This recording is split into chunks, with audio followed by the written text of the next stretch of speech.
Sir, पश्चिम महाराष्ट्रामध्ये गेल्या 24 तासांमध्ये पावसानं अक्षरशः थैमान घातलेला आहे. पुण्यात आपण पाहिली परिस्थिती, पंचगंगा कृष्णेची पातळी जी आहे ती आता धोक्याच्या जवळ जाऊन पोहोचते. काय मागणी असेल सरकारकडे किंवा कसं नियोजन केलंय का स्थानिक पातळीवर? पश्चिम महाराष्ट्रातील कृष्णा नदी ही खरं तर पश्चिम महाराष्ट्रातल्या सर्वसामान्य लोकांसाठी आणि शेतकऱ्यांसाठी एक जीवनदायी नदी आहे. परंतु नदीचं पात्र लहान आहे आणि ह्या प्रचंड पडलेल्या पावसामुळे सन 2019ला आणि सन 2021ला आणि 15 वर्षापूर्वी सन 2004-05 सालीसुद्धा प्रचंड मोठा पुराचा फटका हा पश्चिम महाराष्ट्रातील त्या नदीच्या काठी असणाऱ्या गावांना आणि तिथल्या लोकांना दुर्दैवाने सोसावा लागला. अशा परिस्थितीत आजही गेल्या काही दिवसांपासून सातत्याने आम्ही सगळे सातारा, सांगली, कोल्हापूर जिल्ह्यातले लोक आम्ही पाहतोय की प्रचंड मोठा पाऊस तिथे पडत आहे आणि त्याचबरोबर कोयनेच्या परिसरात त्या ठिकाणी पाऊसचं वेग हा मोठा आहे. तिथं जे कोयना धरणातनं निसर्ग केला जातो आहे हा सुद्धा सातत्याने चालू आहे. त्या निसर्गामुळे आत्ता जवळजवळ 40-45 फुटापर्यंत हे सांगलीत कृष्णा नदीचं पाणी पोचलेलं आहे. ही धोक्याची परिस्थिती आहे. सातत्याने मी आणि आमचे सांगलीचे खासदार आदरणीय विशालदादा पाटील आम्ही सगळे तिथल्या जिल्ह्याच्या प्रशासन, कलेक्टर, तहसीलदार, प्रांत, पाटबंधारे विभागाचे अधिकारी, आरोग्य प्रशासन सगळ्यांच्या आम्ही संपर्कात आहोत. त्यांना सगळ्यांना पूर्वतयारी करण्याची आम्ही विनंती केली आहे, सूचना दिलेल्या आहेत. आणि त्याचबरोबर हे कर्नाटक सरकारच्या बाबतीत जे अलमट्टीचा निसर्ग आहे तो ही महाराष्ट्राच्या सरकारच्या पाटबंधारे विभागाच्या शी संपर्क साधून त्यांनी एकत्रितपणे ह्या ठिकाणी त्याचं नियोजन करावं आणि ते थोडंसं झालेलं दिसतंय आम्हाला.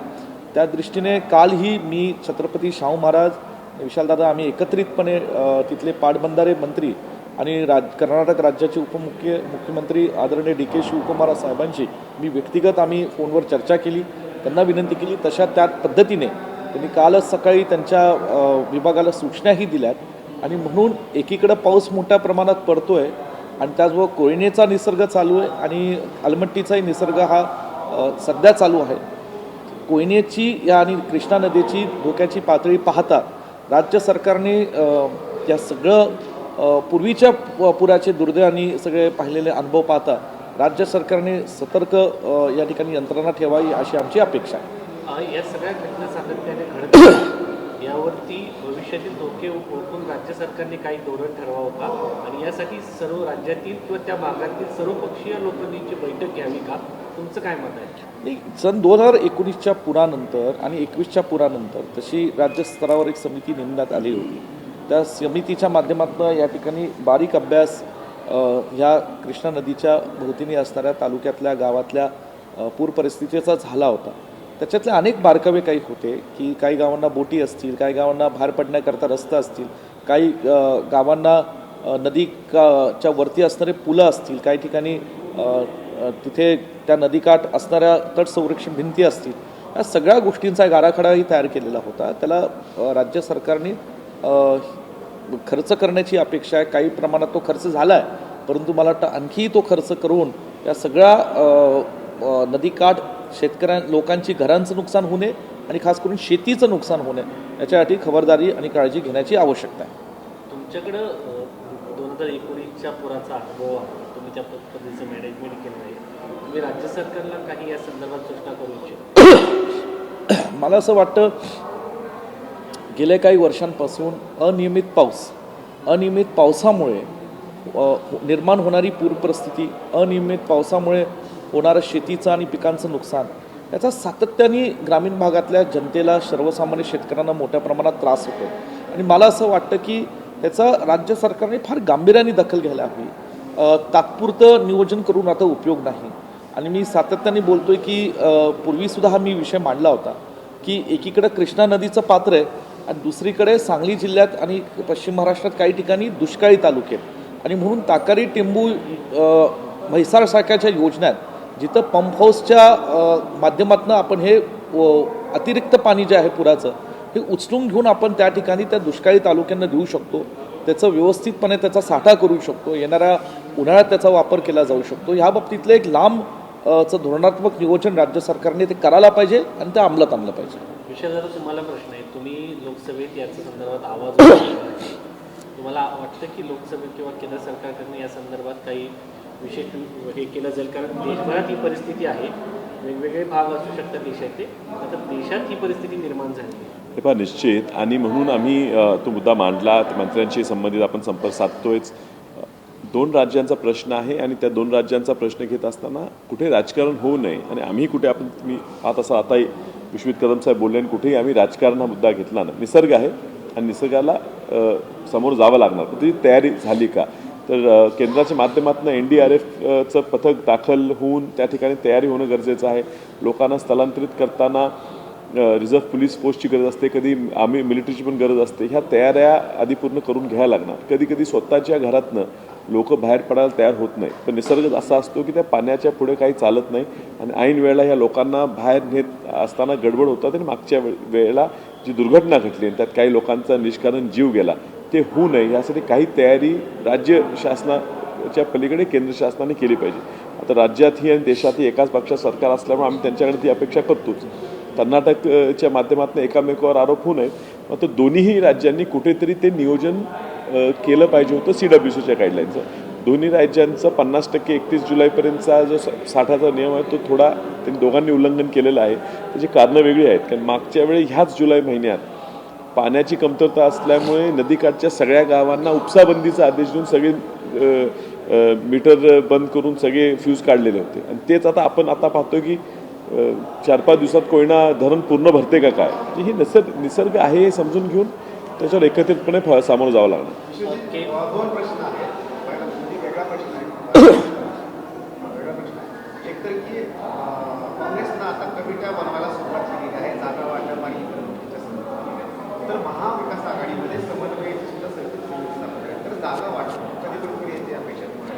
आणि दुसरं की महाविकास आघाडीचा चेहरा कोण असणार आहे का? कारण आहे की मुख्यमंत्री पदाचा चेहरा जाहीर करावा असं वारंवार म्हणतायत, आणि तसा अनुभव आणि चांगलं काम जे ते उद्धव ठाकरेंनी केलेलं आहे. संकेत दिलेले आहेत की उद्धव ठाकरे यांना मुख्यमंत्री पदाचा चेहरा कोणी नाही, मुळात मी महाराष्ट्रातला काँग्रेस पक्षाचा कार्यकर्ता, आमदार आणि महाराष्ट्राचा एक नागरिक म्हणून मी माझ्या व्यक्तिगत भावना इथं मांडत आहे की महाराष्ट्राच्या हितासाठी, महाराष्ट्राच्या जनतेच्या हितासाठी महाविकास आघाडीच्या नेत्यांनी जे त्या पक्षातले महाविकास आघाडीचे घटक पक्ष आहेत तिथले कार्यकर्ते, अनेक जण कार्यकर्ते एक स्वतःचा विधानसभा मतदारसंघ हा तयार करत असतात.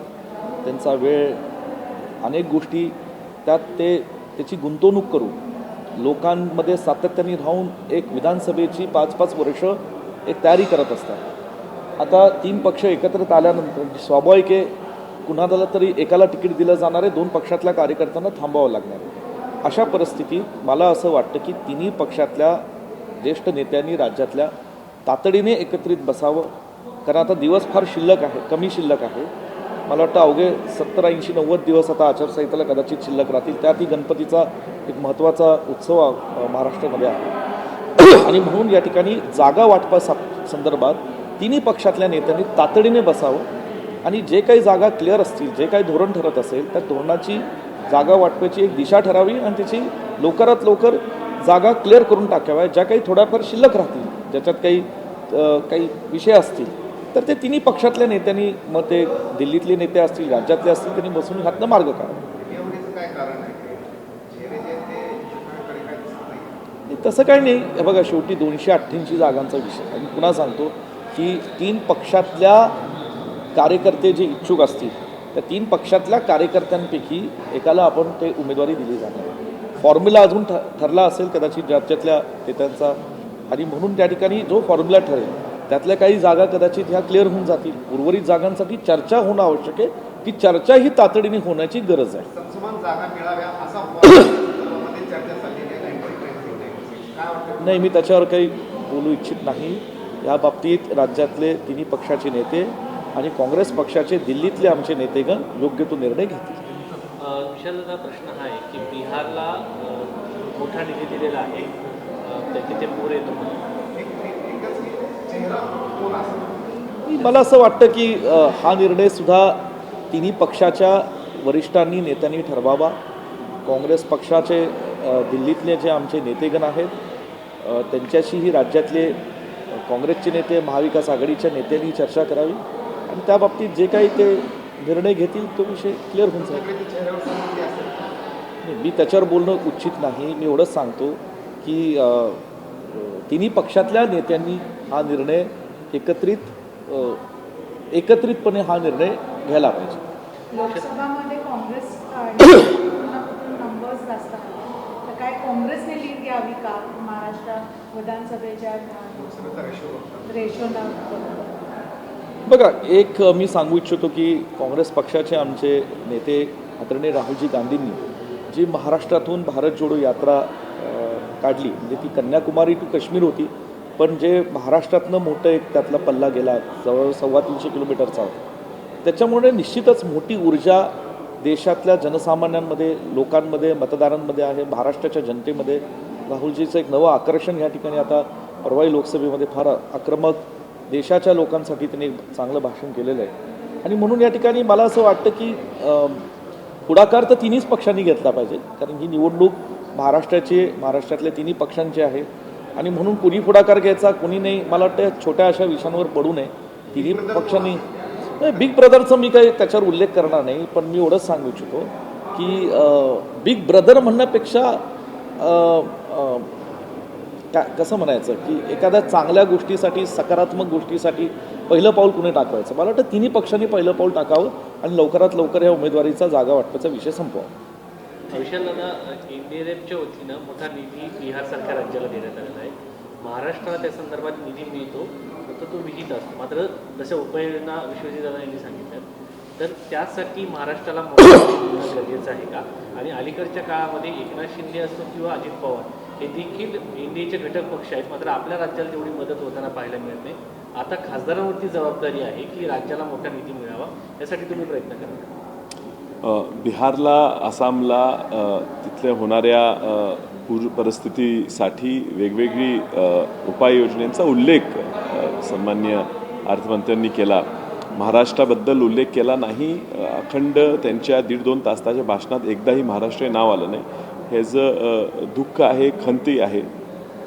पण ते बोलल्या नाहीत म्हणून काय करणार नाहीत असं होऊ नये, ह्यासाठी आमचा दबाव हा लोकसभेत आमच्या पक्षाच्या मार्फत, काँग्रेस पक्षाच्या मार्फत असणार, आमच्या सर्व घटकाच्या मार्फत असणार, इंडिया अलायन्सच्या माध्यमातून असणार. मला विश्वास वाटतो की जी संख्या आमची लोकसभेत वाढलेली आहे त्या संख्येचा विचार करता तो दबाव आम्ही ह्या सरकारवर आणू शकतो. मागच्या वेळेस जो पूर आला त्यावेळेस कर्नाटकला जबाबदार धरलं होतं अलमट्टी धरणावर. त्यावेळेस भाजपचं सरकार होतं, यावेळेस काँग्रेसचं सरकार आहे. तुमचं कम्युनिकेशन दिसतंय, मात्र त्या पद्धतीने अलमट्टी धरणाचं 50% झाल्यानंतर विसर्ग सोडावा असं ठरवलं होतं. मात्र आता धरण साधारण 70% जास्त गेलं आहे, तरी विसर्ग त्या प्रमाणात झाला नाही असा आरोप होतोय. काय सांगा?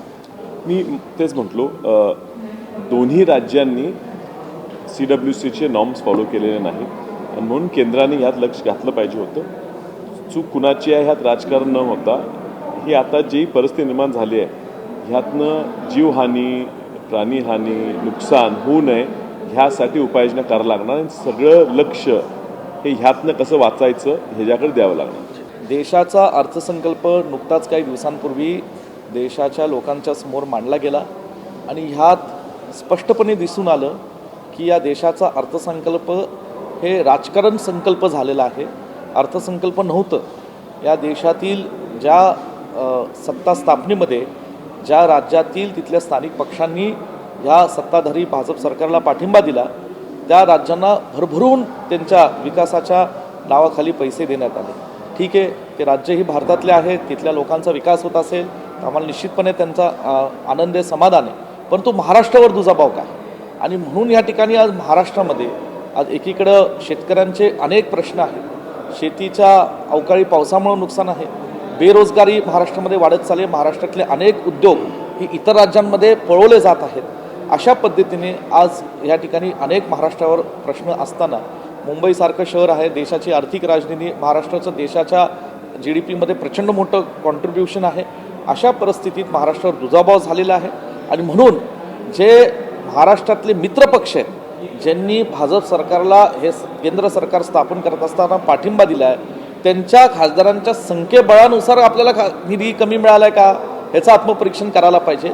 महाराष्ट्राच्या जनतेची फसवणूक झालेली आहे, महाराष्ट्राच्या जनतेचा निराश या ठिकाणी महाराष्ट्राची जनता निराश झालेली आहे आणि म्हणून कुठेतरी महाराष्ट्रातल्या या सरकारने जे केंद्र सरकारच्या बरोबर काम करतं त्यांनी याचं आत्मपरीक्षण करावं आणि महाराष्ट्राच्या जनतेसाठी महाराष्ट्राच्या भौतिक निधीसाठी विकासासाठी हे जास्तीत जास्त निधी या अर्थसंकल्पातनं घ्यावा अशी माझी या ठिकाणी विनंती. थोडक्यात तुम्हाला असं म्हणायचं की अजित पवार आणि एकनाथ शिंदे यांची मोदी सरकारने फसवणूक केली. त्याचं आत्मपरीक्षण दोघांनी करावं.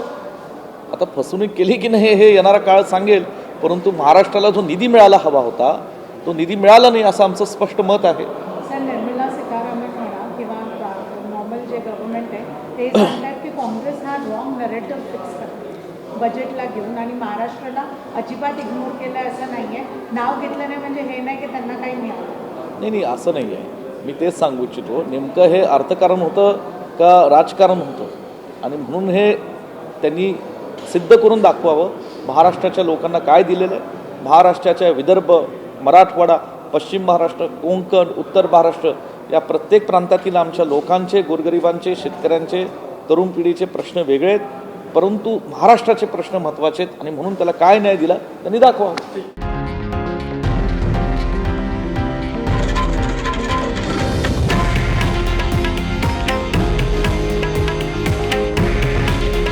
हे आहे देशातील नंबर 1 न्यूज नेटवर्क आणि आपण पाहत आहात TV9 मराठी. काळजी तुमची, हित महाराष्ट्राचं.